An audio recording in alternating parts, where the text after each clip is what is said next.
ए बूढ़ी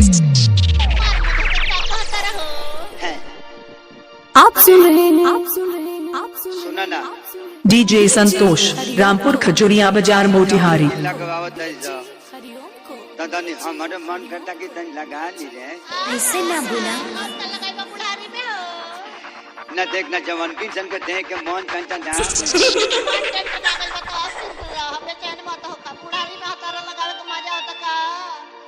हाँ ये बूढ़ी बहुत मन करता हमारो अरे ई जवानिया बात बढ़ा जाई हाँ बड़ा मन करता रे। डीजे संतोष हाईटेक रामपुर खजुरिया बाजार मोतिहारी। कहता बुढ़वा अपना बुढ़िया से ए टेहारी भैया ददन भाई हो कहतिया ए ही ना बुढ़ा जाइबू तो हम केंग जियब तहरा बिना हसीना तेरे बिना क्या जीना। चलो कहीं घूम के आओ जाओ 3 महीना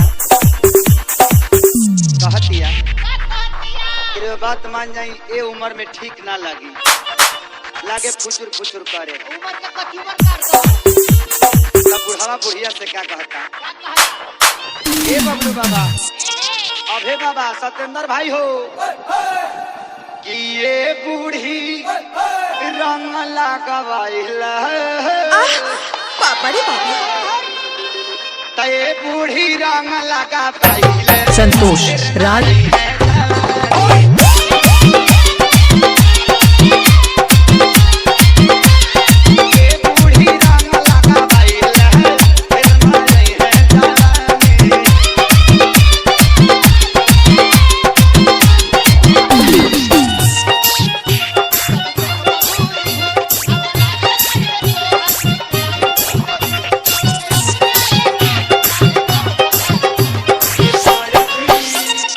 रामपुर खजुरिया बाजार मोतिहारी।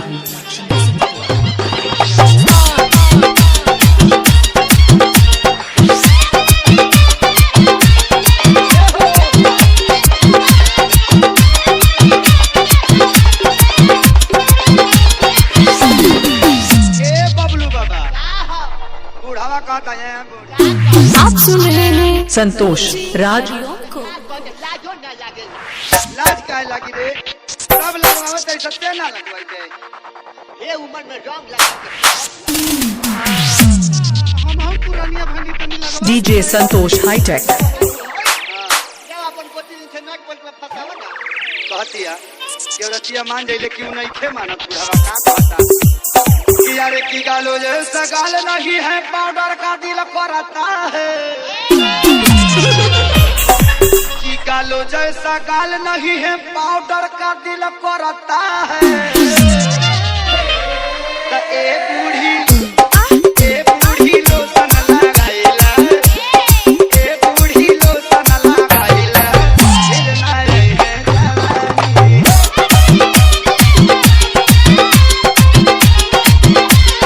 ए बूढ़ी रंग लगाइला फिर ना रहे जवानी।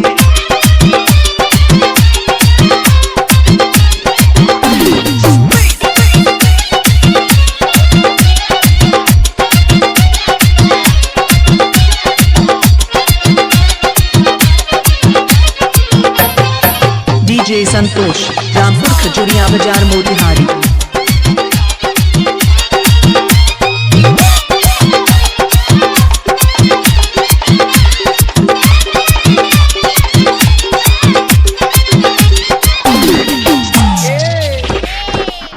बुढ़ावा फिर कहता कि बालों जैसा बाल नहीं है शैम्पू का दिल करता है डीजे संतोष रामपुर खजुरिया बाजार मोतिहारी। कि बालों जैसा बाल नहीं है ए शैम्पू का दिल करता है तो ए बूढ़ी सुना ए बूढ़ी अंडा लगाइले फिर ना रहे जवानी।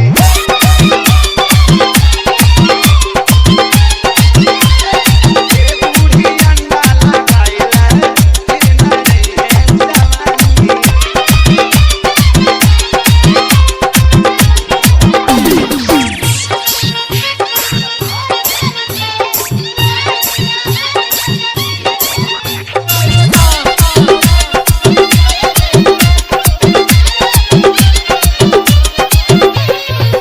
संतोष नरसिंहपुर।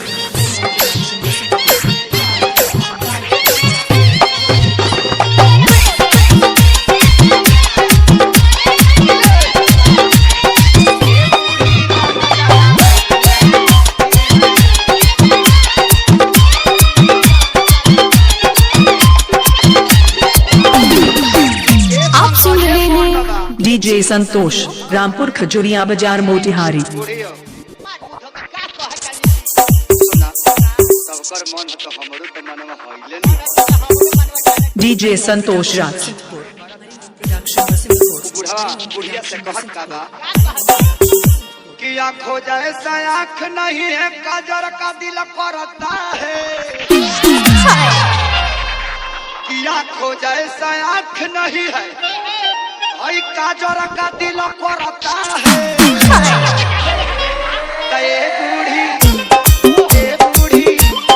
ते बूढ़ी परीक्षा लगाइले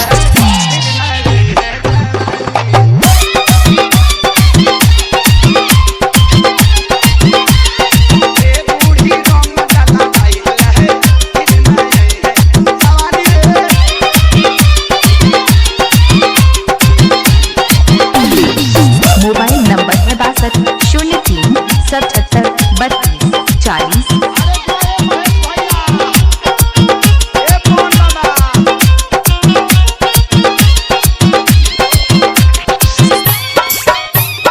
डीजे संतोष राज